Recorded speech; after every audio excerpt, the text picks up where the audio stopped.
వాక్యాన్ని మనం కొంత సమయం ధ్యానించి మనం ఆరాధనలో ప్రవేశించనంటున్నాం. చూడండి, దేవుని వాక్యంలో ఫిలిప్పీ పత్రిక 3వ అధ్యాయము, ఫిలిప్పీ పత్రిక 3వ అధ్యాయము, ఫిలిప్పీ 3వ అధ్యాయం 16వ వచనం. ఫిలిప్పీ 3వ అధ్యాయము 16వ వచనం, పేజీ నెంబర్ 180. ఫిలిప్పీ 3వ అధ్యాయం 16వ వచనం. ఆయనను ఇప్పటి వరకు మనకు లభించిన దానిని బట్టి క్రమముగా నడుచుకుందాము. 15, 16 చదువుదామండి, లేకపోతే 14, 15, 16 చదువుదాం. 14, 15, 16. క్రీస్తు యేసునందు దేవుని ఉన్నతమైన పిలుపునకు కలుగు బహుమానమును పొందవలెనని గురి వద్దకే పరిగెత్తుచున్నాను. కాబట్టి మనలో సంపూర్ణులమైన వారందరము ఈ తాత్పర్యమే కలిగి ఉందము. అప్పుడు దేనిని గూర్చి అయినను మీరు వేరు తాత్పర్యము కలిగి ఉన్న ఎడల అది దేవుడు మీకు బయలుపరచును. అయినను ఇప్పటి వరకు మనకు లభించిన దానిని బట్టి క్రమముగా నడుచుకుందాము. దేవుడి మాటలను మరి మన కొరకు దీవించి మనతో మాట్లాడినట్లు చిన్న ప్రార్థన చేద్దాం.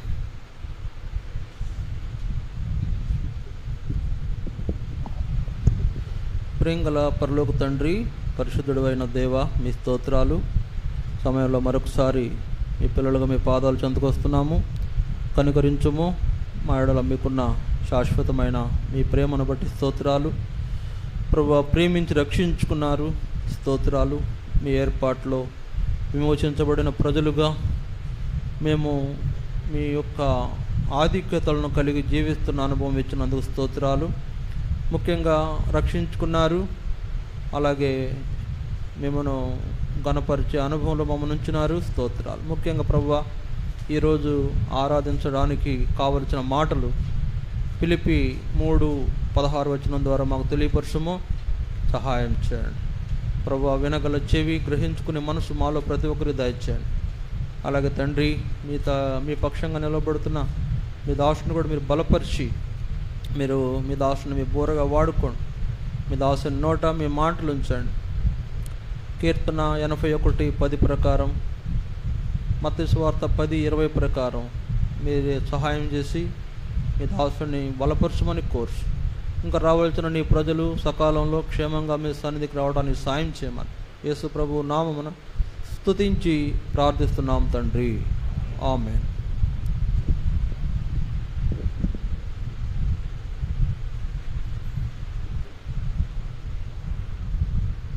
ఇక్కడ వ్రాయబడిన మాటల్లో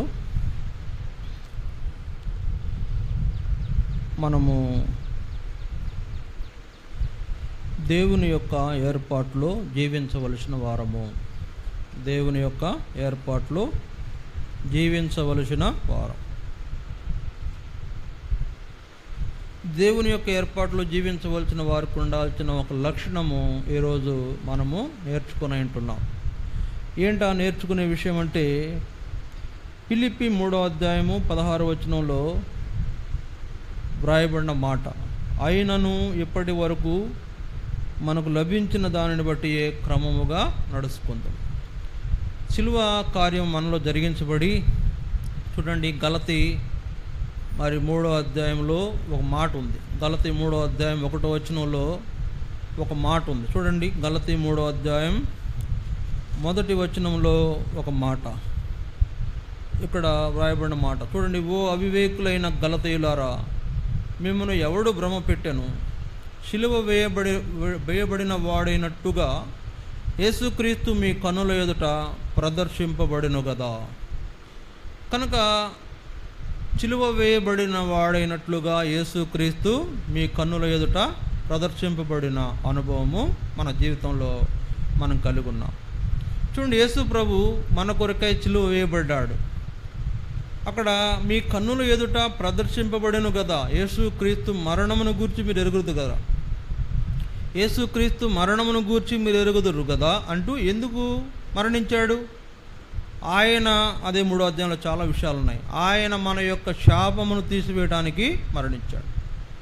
ఆయన మన శాపము పాపము తొలగించడానికి సిలువలో మేకులు కొట్టబెడుతూ వచ్చినాడు. అయితే అక్కడ చూడండి ఆ మాట, ఓ అవివేకులైన గలతీయులారా. ఇప్పుడు సిలువ వేయబడిన యేసు ప్రభువుని వారు ఎరగక మునుపు అవివేకులు. ఒకవేళ వాళ్ళు ఎలాంటి పరిస్థితులు ఉన్నారంటే శాపగ్రస్తమైన జీవితంలో వాళ్ళు ఉన్నారు. సిలువ వేయబడినటువంటి వాడైన యేసు ప్రభు వాళ్ళ కనుల ముందు ప్రదర్శింపబడటం, అందుకే వాళ్ళ అవివేకం నుంచి కాపాడబడుటకే, వాళ్ళ యొక్క పాపం నుంచి వాళ్ళు విడిపించబడుటకే. అదే ఎఫెసీ పత్రిక 2వ అధ్యాయంలో, గలతీ 3వ అధ్యాయంలోనేమో అనేకమైన శాపగ్రస్తులు సిలువ వేయబడిన యేసు ప్రభు సిలువ వేయబడటం ద్వారా శాపం నుంచి విడిపించబడ్డారు. అదే ఎఫెసీ 2వ అధ్యాయం 1వ వచనంలో చదివితే, మీ అపరాధముల చేతను పాపముల చేతను మీరు సచ్చిన వారై ఉండగా ఆయన మిమ్మల్ని క్రీస్తుతో కూడా బ్రతికించెను. కనుక రెండవదిగా మనకేమర్థమవుతుందంటే, మనం పాపముల చేత అపరాధముల చేత సచ్చిన వారమైన మనము యేసు ప్రభుతో కూడా మనలను బ్రతికించాడు దేవుడు. చూడండి, రెండవదిగా మొదటిదేమో సిలువ కార్యం ద్వారా మన శాపాన్ని తొలగించాడు. రెండవదేమో యేసు ప్రభువుని మన కొరకై కలువరిజులకు అప్పగించి ఆయన మరణించి సమాధి చేయబడి తిరిగి లేచుట అనే అనుభవం ద్వారా మనము సచ్చిన వారమైన మనలను బ్రతికించాడు. చూడండి, యేసు ప్రభు సిలువ వేయబడటము, సిలువలో చనిపోవటము, సమాధి చేయబడటము, తిరిగి లేపబడటం, తిరిగి 3వ దినాన్న ఆయన సజీవుడిగా లేచిన అనుభవము మనకేం జ్ఞాపకం చేస్తుందంటే, సచ్చిన స్థితిలో ఉన్న మనల్ని కూడా లేపటాన్ని జ్ఞాపకం చేస్తుంది. సచ్చిన స్థితిలో ఉన్న మనల్ని కూడా, అవివేకులము, పాపం చేసిన వారము, సచ్చిన స్థితిలో ఉన్నవారమంట. అలాంటి మనలను యేసు ప్రభువు ద్వారా ఏం చేస్తున్నాడు దేవుడు? తిరిగి లేపాడు.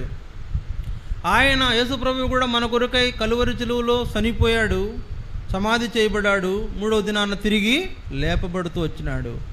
అట్లనే మనం కూడా అలాంటి అనుభవంలో రక్షించబడాలనేది దేవుని యొక్క ఉద్దేశం. అందుకే యేసు ప్రభువుని సిలువలో ఆయన మేకులు కొట్టడానికి అప్పగించాడు.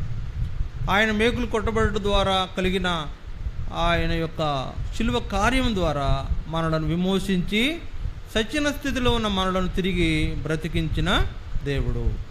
కనుక ఇలాంటి గొప్పదైన అనుభవంలో మనం ఉన్నాం. చూడండి, గలతీలో సిలువ కార్యం చూస్తున్నాం, ఎఫెసీలో యేసు ప్రభువు చేసినటువంటి మనకి ఇచ్చిన నూతన జీవాన్ని చూస్తున్నాం. ఇప్పుడు ఫిలిప్పీలో మనం ఏం చూడాలి? రక్షించబడిన వారంగా, రక్షించబడిన అనుభవంలోకి వచ్చిన వారంగా మనమే ఫిలిప్పీలో ఏం చూస్తున్నాము? అక్కడ ఆయనను ఎరగటం గురించి చూస్తున్నాం. అందుకే చూడండి, అదే ఫిలిప్పీ 3వ అధ్యాయము ఒక మాట వ్రాయబడింది. ఫిలిప్పీ 3వ అధ్యాయము 10-11 వచనాలు. ఏ విధము చేతనైనను మృతుల్లో నుండి నాకు పునరుద్ధానం కనుగొవలనని ఆయన మరణ విషయంలో సమాన అనుభవం గలవాడనై ఆయనను ఆయన పునరుద్ధాన బలమును ఎరుగు నిమిత్తము ఆయన శ్రమలలో పాలివాడనగుట ఎట్టిదో ఎరుగు నిమిత్తము సమస్తము నష్టపరుచుకుని వాటిని పెంటతో సమానముగా ఎంచుకుంటున్నాను. ఇక్కడ యేసుక్రీస్తును ఆయన పునరుద్ధాన బలమును ఎరిగే స్థితిలోకి మనం తీసుకురాబడుతూ వచ్చినాం. చూడండి, యేసు ప్రభు కలువరి సిలువలో ఆయన మేకులు కొట్టబడ్డాడు, ఆ కలువరి సిలువలో చనిపోయాడు, తర్వాత సమాధి కూడా చేయబడ్డాడు, తిరిగి 3వ దినాన్న లేపబడిన స్థితి మన జీవితంలో రక్షణ కార్యం కొరకే. అలాంటి రక్షించబడిన మనం ఇప్పుడు ఏంటంటే ఆయనను గూర్చి ఎరగాలి, ఆయనను ఎరగాలి. రక్షించబడిన తర్వాత కూడా యేసు ప్రభువుని ఎరగని వారుగా మనం ఉండకూడదు అని జ్ఞాపకము చేయబడుతుంది. యేసు ప్రభు ఎవరంటే ఏం చెప్తాం? ఒకసారి అడిగారు, యేసు ప్రభు అడిగాడు, నేను ఎవరినని మీరు అనుకుంటున్నారు అని. నేను ఎవరినని మీరు అనుకుంటున్నారంటే ఒక్కొక్కళ్ళు ఒక్కొక్క రకంగా చెప్పారు. నువ్వు క్రీస్తు అన్నాడు, క్రీస్తే కాబట్టి క్రీస్తు అన్నాడు. తర్వాత నువ్వు దేవుని కుమారుడు అన్నాడు ఇంకొక ఆయన.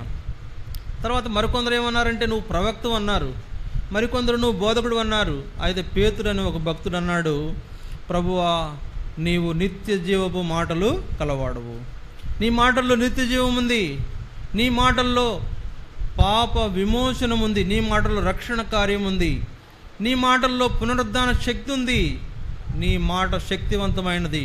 అంటే ఇప్పుడు చూడండి, పౌలు గారు ఏమంటున్నాడు? నేను నిన్ను ఎరగాలి, యేసు ప్రభువుని ఎరగాలి, ఆయన యొక్క పునరుద్ధాన బలమును ఎరగాలి. యేసుక్రీస్తును ఎరుగుటయే నిత్య జీవం అనే వాక్యంలో రాయబడి. చూడండి, యేసు ప్రభువుని ఎరగడమే నిత్య జీవం. ఇప్పుడు నిత్య జీవాన్ని నేను పోవాలంటే ఏం చేయాలి? యేసు ప్రభువుని ఎరగాలి అని మాట్లాడుతూ కిందకు వచ్చి ఏమంటాడు ఆయన? పౌలు గారు 16వ వచనం చూద్దాం. ఆయనను ఎప్పటి వరకు మనకు లభించిన దానిని బట్టి క్రమముగా నడుచుకుందాం. ఎప్పటి వరకు మనకు లభించిన దాన్ని బట్టి ఏం లభించింది? మనకు ఏం లభించింది? దేవుని యొక్క ఏర్పాటు లభించింది. దేవుని ఏర్పాటు ఎట్టుదో మనము ఎరిగినటువంటి అనుభవంలోనికి తీసుకురాబడుతూ వచ్చినాం. ఎరిగామా? దేవుని యొక్క ఏర్పాటు ఎరగలేదు అంటే దాని అర్థం ఏంటంటే ఆరాధన చేయలేని వ్యక్తిగా ఉంటాం. తర్వాత దేవుని ఏర్పాటులో జీవించలేని వ్యక్తిగా ఉంటాం. తర్వాత దేవుని యొక్క శక్తిని ఎరగక పొరపాటు పడేవాళ్ళు ఉంటాం. యేసుప్రభు అన్నాడు, మీరు దేవుని యొక్క వాక్య శక్తిని ఎరగలేకపోతున్నారు అన్నాడు. దేవుని యొక్క వాక్య శక్తిని మనం ఎరగాలి. దేవుని యొక్క పునరుద్ధాన శక్తిని మనం ఎరగాలి. యేసు ప్రభు యొక్క శక్తిని మనం ఎరగాలి. ఏంటి యేసు ప్రభు శక్తి? కలువరి చిలువ మరణాన్ని జయించిన శక్తి, లోకమును జయించిన శక్తి, పాపపు ముళ్ళును విరిచిన శక్తి, శక్తిమంతుడైన ప్రభు ఆయన. అందుకే ఆయన శక్తిని మనం ఎరగాలి.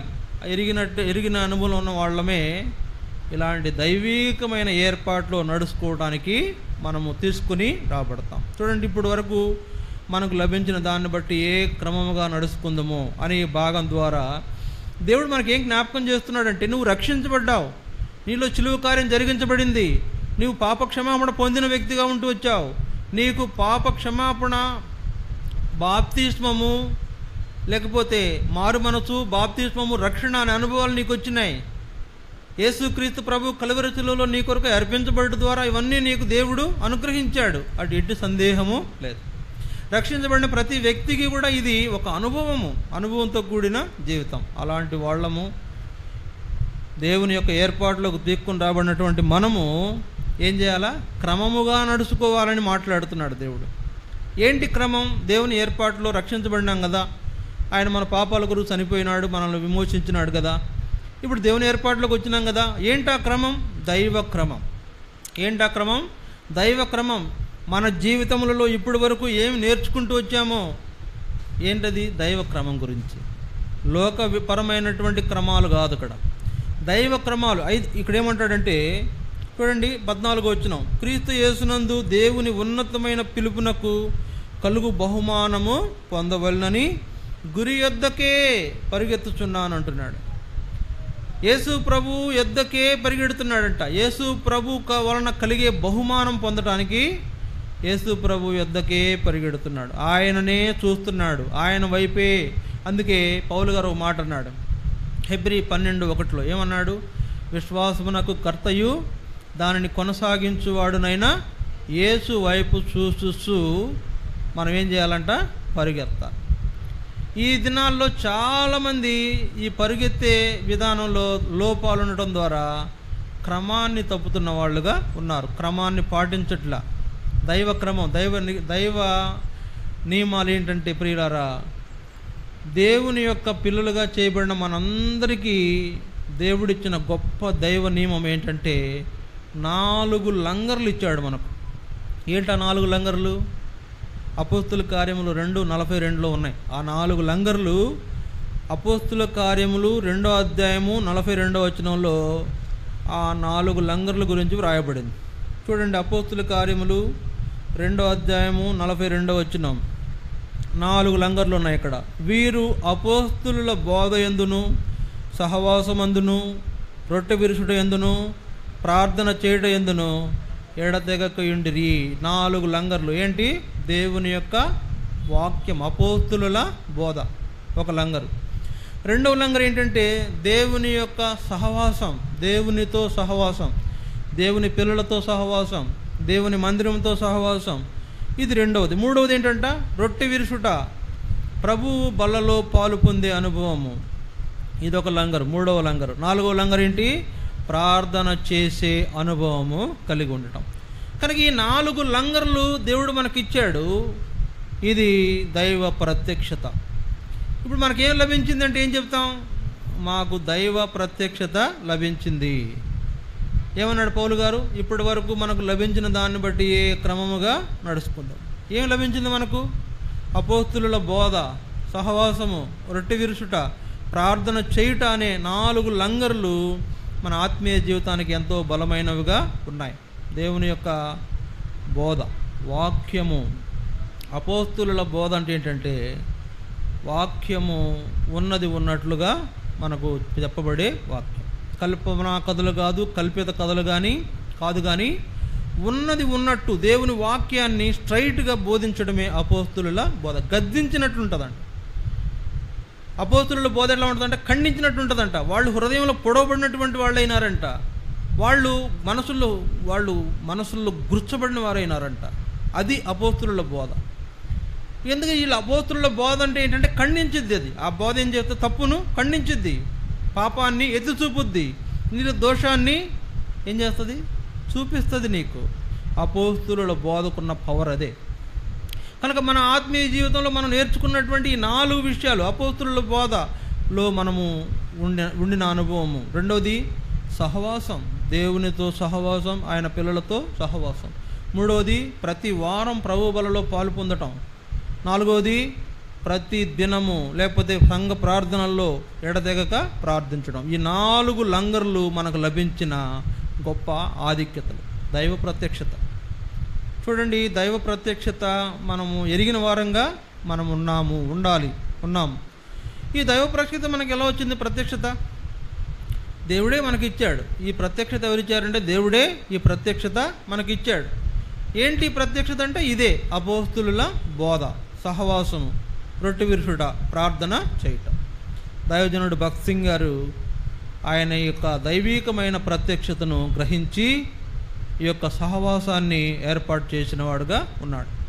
ఈ యొక్క దైవికమైన ప్రత్యక్షత ఆయనకు దేవుడు బయలుపరిచినాడు. ప్రభువా, నేను ఎలాగ ఈ సంఘాన్ని నడపాలి, ఎలాగ ఈ ప్రజలను నేను మరి వాక్యమందు వాళ్ళకి నేర్పించి నీ కొరకు వాళ్ళని జీవించేటట్లు నేను చేయగలను అని పల్లవరం అనే కొండ మీద ఆయన రాత్రంతా ప్రార్థన చేసినాడంట. ఆ పల్లవరం అనే కొండ పాడుబడిపోయిన కొండ.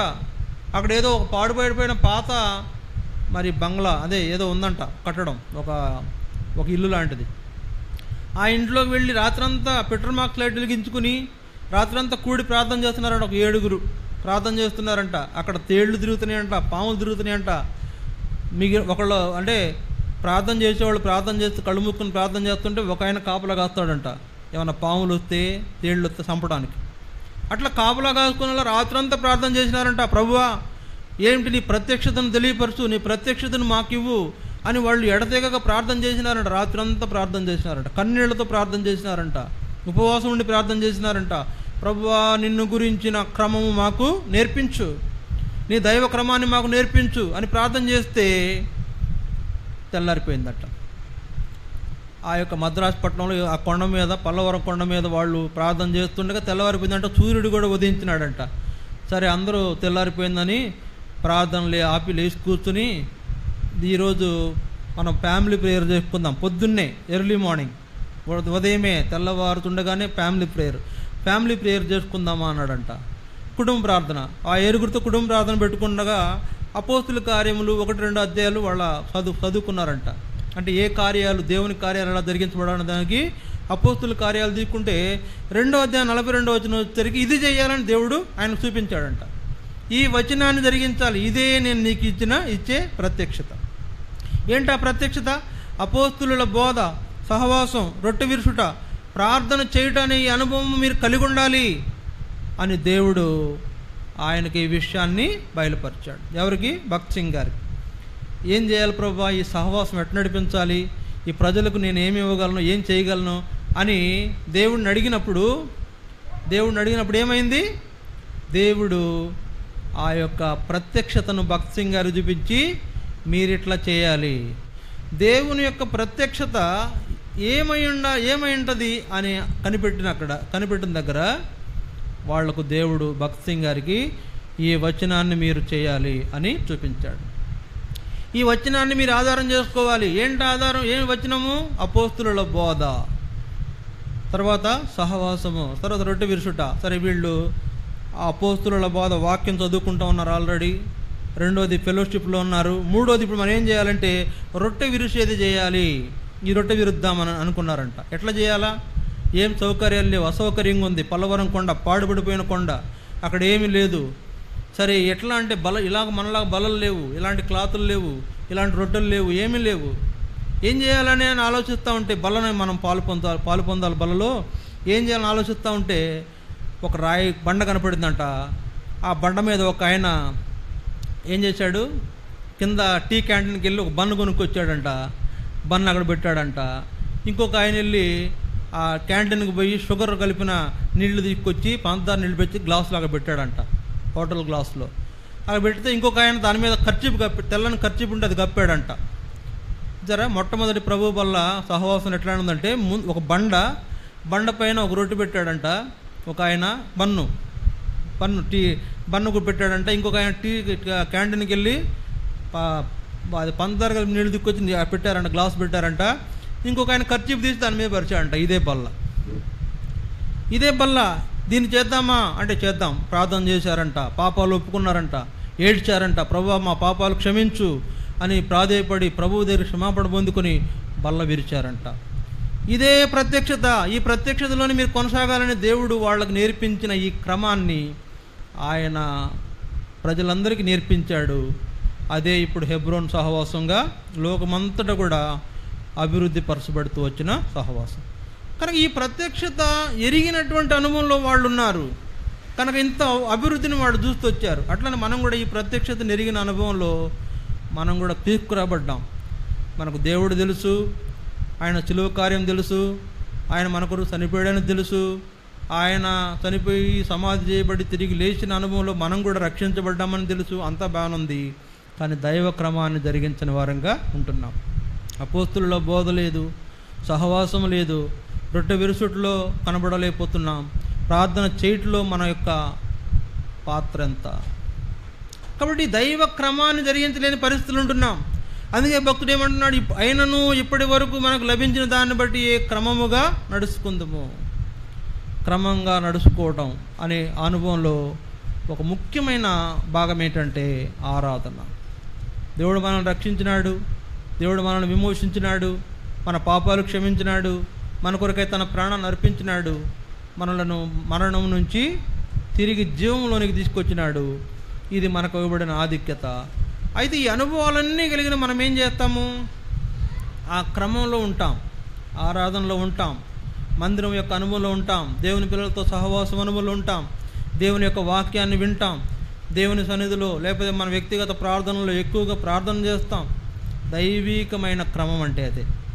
కనుక దేవుని పిల్లలు ఈ క్రమాన్ని మర్చిపోతున్నారు ఈ దినాల్లో. ఈ క్రమంలో వాళ్ళు ఉండకపోవడం ద్వారా ఏమి నష్టం అవుతుంది చెప్పండి?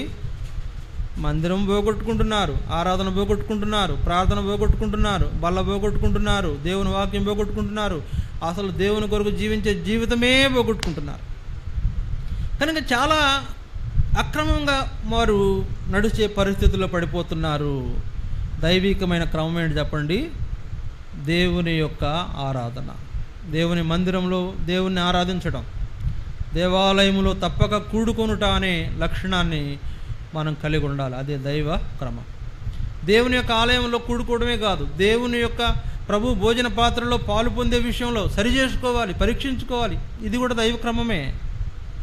బలవర్తమానాలు చెప్తాం కదా, ఖండించి గద్దించి గుద్ది నొక్కి పేకు పట్టుకున్నట్టు చెప్తారు కొందరు, ఇక తప్పించుకోలేనట్టు. అంటే అట్లాంటి బోధ మన హెచ్చరించబడితేనే మనలో అసలైన మేలిమి బయటకి వస్తుంది. అసలైన మేలిమి వ్యక్తి విశ్వాసం మనలో నుండి బయటకు వస్తుంది.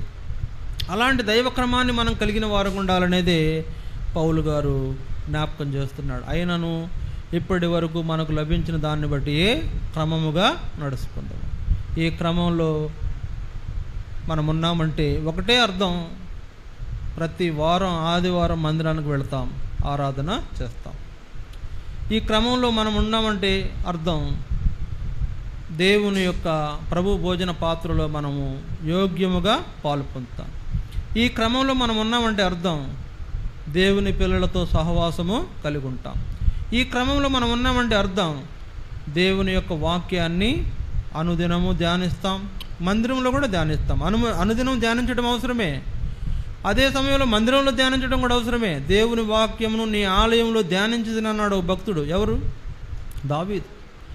నీ వాక్యమును నీ ఆలయంలో ధ్యానించినాను, నీ వాక్యం నాతో మాట్లాడింది, నీ వాక్యం నన్ను యథార్థవంతునిగా చేసింది, నీ వాక్యం నన్ను నీ ఏర్పాటు నడిచేటట్లుగా చేసింది, నీ వాక్యము నీ నుంచి తొలగిపోకుండా నన్ను కాపాడింది, నీ వాక్యము నా పాదములకు నా త్రోవకు దీపం అన్నాడు. అంతే ఆయన. అలా ఉంటుంది ఆ వాక్యం ఈ దినాల్లో మన జీవితాల్లో. అక్కడ అలాంటి అనుభవంలో దైవక్రమం అనుసరించి నడుచుకునేటువంటి వాళ్ళు దేవుణ్ణి ఆరాధిస్తారు. చూడండి, ఇది మరి ఒక భాగం చూద్దాం. ఫిలిప్పీ పత్రిక 1వ అధ్యాయం. ఫిలిప్పీ 1వ అధ్యాయం 9-10 వచనాలు కలిసి ఉన్నాయి. ఫిలిప్పీ 1వ అధ్యాయం 9-10 వచనాలు కలిసి ఉన్నాయి. చూడండి. క్రీస్తు యేసు యొక్క దయారసమును బట్టి మీ అందరి మీద నేనెంత అపేక్ష కలిగి ఉన్నానో దేవుడే నాకు సాక్షి. 9వ వచనం. మీరు శ్రేష్టమైన కార్యములను వివేచింపగలవారగుటకు మీ ప్రేమ తెలివితోనూ సకల విధములైన అనుభవ జ్ఞానముతోనూ కూడినదై అంతకంతకు అభివృద్ధి పొందవలననియు, ఇందువలన దేవునికి మహిమయు స్తోత్రమును కలుగునట్లు మీరు యేసుక్రీస్తు వలననైన నీతి ఫలములతో నిండుకొనిన వారై క్రీస్తు దినమునకు నిష్కపటులను నిర్దోషులను కావాలననియు ప్రార్థించుచున్నాను. ఇక్కడ వ్రాయబడిన మాటల్లో మీరు శ్రేష్టమైన కార్యములను వివేచించేవారుగా ఉండాలి. ఏమంటున్నాడు?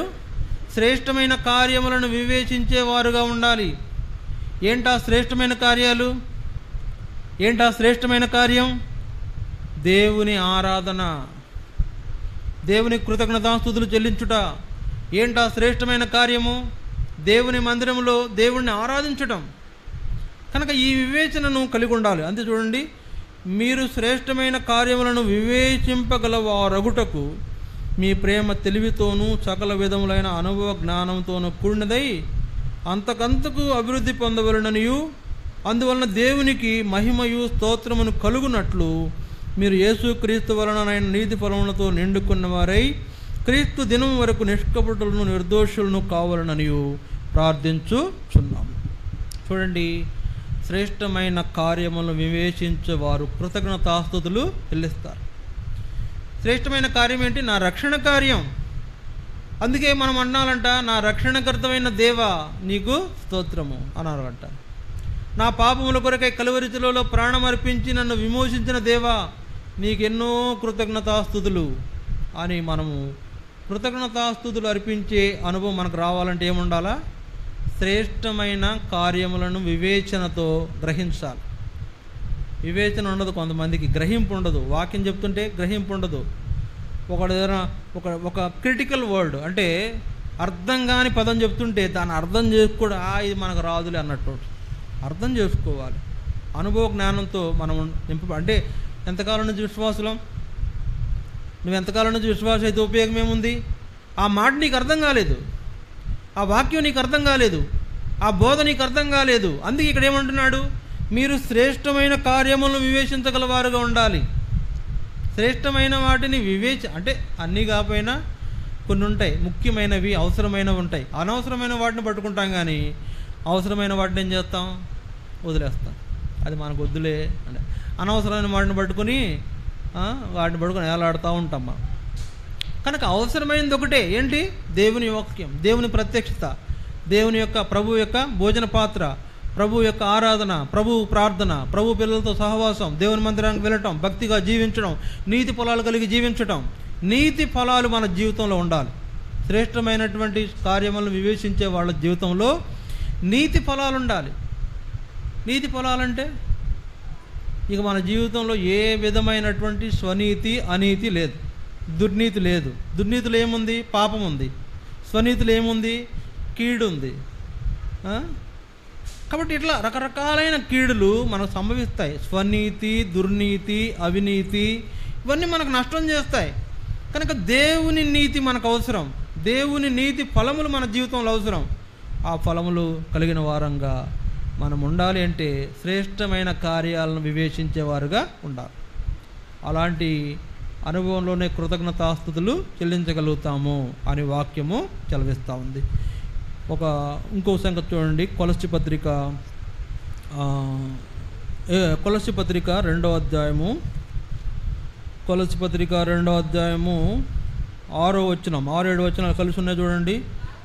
కావున మీరు ప్రభు అయిన క్రీస్తు యేసును అంగీకరించిన విధముగా ఆయన యందు వేరుపారిన వారై ఇంటి వలె కట్టబడుచు మీరు నేర్చుకొనిన ప్రకారముగా విశ్వాసమందు స్థిరపరచబడుచు కృతజ్ఞతాస్తుతులు చెల్లించుట యందు విస్తరించుచు ఆయన యందుండి నడుచుకొనుడి. ఇక్కడ 3వదిగా మనకు జ్ఞాపకం చేయబడుతున్న సంగతి ఏంటి? మీరు ప్రభు అయిన క్రీస్తు యేసును అంగీకరించిన విధముగా, అంగీకరించాము కదా, అంగీకరించామా లేదా? యేసు ప్రభుని అంగీకరించామా లేదా? ఇక్కడికి వచ్చి ఇక్కడ కూర్చొని ఇంత జీవితం జీవించి రక్షించబడిన తర్వాత ఇన్ని ఫలాలు, ఇన్ని దేవుని కార్యాలను చూసి అనుభవించి కూడా ఇప్పుడు నేను యేసుక్రీస్తుని అంగీకరించలేదంటే ఇంక ఎంత చూడండి ఎలా ఉంటుంది. కనుక యేసుక్రీస్తును మనము అంగీకరించిన విధముగా ఆయన ఏం చేయాలా? వేరుపారిన వారై ఉండాలా, ఆయనతో కూడా ఉండాలా, ఆయనలో ఉండాలా, ఆయన ఎందుండాలా. కనుక వేరుపారుట అనేటంటే ఆయనతో ఐక్యపరచబడటం, యేసు ప్రభుతో ఐక్యపరచబడటం, యేసు ప్రభు వలె మన జీవితం మార్చబడటం. కనుక ఆయనతో వేరుపారిన వారై ఇంటి వలె కట్టబడుట, విశ్వాస జీవితము కట్టబడాలి. దైవికమైన క్రమం ఏంటంటే మన జీవితము విశ్వాసమందు కట్టబడుతూ ఉండాలి, అంతకంతకు అభివృద్ధి చెందుతూ ఉండాలి.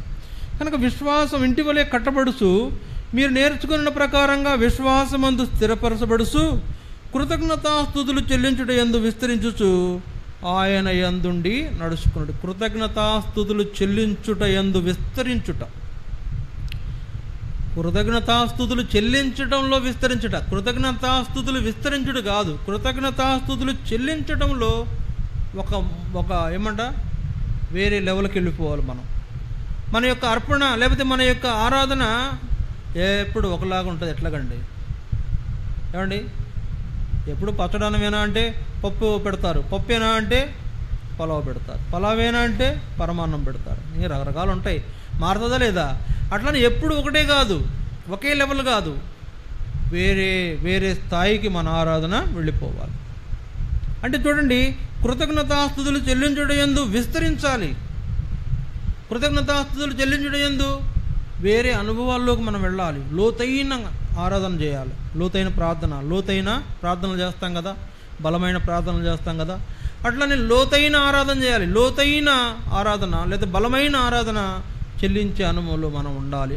ఆయనను మనం అంగీకరించామనటానికి అదే గుర్తు. యేసు ప్రభువుని మనం అంగీకరించామనటానికి మీరు చేసే ఆరాధన బట్టి చెప్పేయచ్చు మీరు అంత అంగీకరించారు. యేసు ప్రభువుని ఆరాధించేటప్పుడు వాళ్ళ ఆరాధన బట్టి చెప్పేయచ్చు వాళ్ళు ఎంత అంగీకరించారో, వాళ్ళు ఎంత ఆయన హత్తుకున్నారో, వాళ్ళు ఎంత ఆయనకు లోబడ్డారో, వాళ్ళు ఎంత ఆయనను తనకు చిరసుగా వాళ్ళు ధరించుకున్నారు. ఆరాధనలో చెప్పేయచ్చు. కొంతమంది చేస్తారు ఆరాధన ఎట్లుంటుందంటే పరలోకంలో గంతులు వేస్తున్నారు అన్నట్లుంటుంది. కొంతమంది ఆరాధన చూస్తాం ఎక్కడ వాళ్ళందరూ నిద్రపోతూ ఉంటారు. మన ఆరాధన ఏది అంటే ఏ లెవెల్లో ఉంది? మన ఆరాధన పరలోకంలో గంతులు వేసేదిగా ఉండాలి. చూడండి, దేవుడంట ప్రతిరోజు ఆరాధన జరుగుద్దంట. ఆయన దేవదూతల ఆరాధన చూసి విసిగిపోయాడంట. నాకు దేవదూతల ఆరాధన కంటే కూడా నా పిల్లల ఆరాధన కావాలని మన ఆరాధన వైపు చూస్తాడంట. మన ఆరాధన వైపు ఆయన దృష్టి పెడతాడంట. ఎక్కడైనా మంచి నన్ను అంటే నాకు సంతోషం కలిగించే ఆరాధన జరుగుతుందా అని చూస్తే మనం మన ద్వారా వెళ్ళాలి ఆరాధన. మేము కరోనా టైంలో మందిరం పెట్టాం. కొందరు వచ్చారు, అమృతం ఆంటీ గారు కూడా వచ్చారు. తర్వాత ఆగర మామ గారు, మరి మధురవాణి గారు, ఇట్లా కొందరు వచ్చారు. అప్పుడు కొందరు రక్షించబడిన వాడు కూడా ఉన్నారు, కొందరు వచ్చారు. సరే, నేను అప్పుడు ఏం చెప్పానంటే వాక్యం, ప్రపంచంలో ఎక్కడ ఆరాధన జరగట్లా. అంటే ఇళ్లల్లో చేసుకుంటారు, వ్యక్తిగతంగా చేసుకుంటారు, అది వేరే సంగతి. మందిరాలు ఒక్క చోట కూడా తెరవాల ప్రపంచంలో. లేకపోతే చాలా చోట్ల మందిరాల్లో ఆరాధన లేదు. కనుక దేవుడు ఎందుకు మనకు అవకాశం ఇచ్చాడు? ఆరాధన చేయండి, ఖచ్చితంగా మన ఆరాధన వినటానికి దిగొస్తాడని నేను చెప్పాను. ఒక వారం. సరే, ఆ రోజు నేను చెప్పిన వాక్యాన్ని బట్టి మన వాళ్ళందరూ చక్కగా ఆరాధన చేశారు. తర్వాత బల్ల కూడా అయిపోయింది. నేను అన్నాను, దేవుడు ఖచ్చితంగా మన మధ్యకు వస్తాడు, ఖచ్చితంగా మన మధ్యన ఆయన ఉంటాడు. ఆ అనుభవంతో ఆరాధన చేయండి, ఏదో ఎట్టబడితే అట్ట చేయొద్దు. ఆయన ఉన్నాడనే అనుభవంతో ఆరాధన చేయండి. చాలా బాగా ఆరాధన చేశారు. సరే, బల్లలో పాల్పొందాం, చివరి ప్రార్థన చేసి ముగించి ఆ క్లోజింగ్ అంటే ఆశీర్వాద ప్రార్థన చేయబోయేటప్పటికి ఒక సిస్టర్ కళ్ళు తెరిచి చూసిందంట. ఊరికే ఆ పాత మందిరంలో కళ్ళు తెరిచి చూసిందంట.